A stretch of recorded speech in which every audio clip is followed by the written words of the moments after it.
So listen, we've got 2 more songs to do for you, and then we're going to bid you goodnight.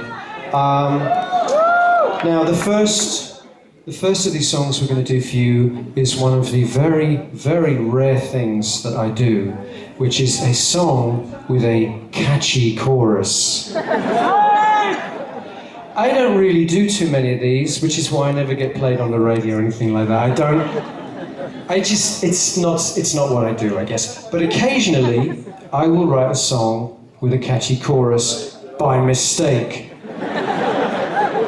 And we're going to do one for you now. And please do sing along if you know this one. I think you will know this one. And actually, there will come a point in the song when I will ask you to sing it on your own. Don't let me down, like the English do when I ask them to sing, and it's like a fucking graveyard, tumbleweed blowing through it. Yeah. But you won't do that because you're Israeli, right? Right. And then we're going to finish with what for me is probably I consider to me be the best song I ever wrote, and it's a miserable one, so we're going to send you home feeling really miserable and depressed. Okay?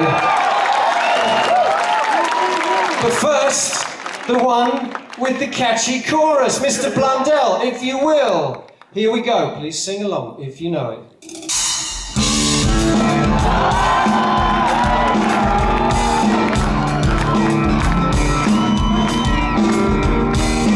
Hear the sound of music drifting in the aisles, elevator Muzak stretching on 4 miles.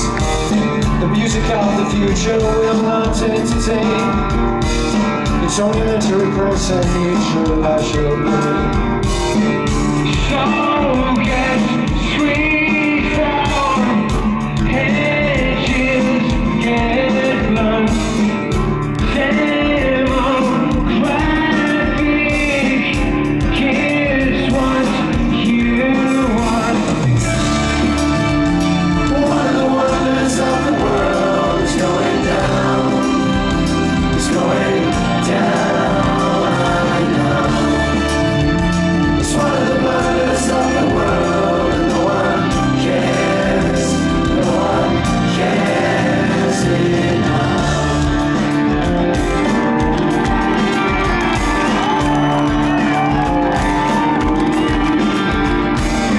The sound of music comes in silver bells, engineered to shoot you, filling cheaper thrills. The music of rebellion makes you wanna rage, but it's made by millionaires who are nearly twice your age.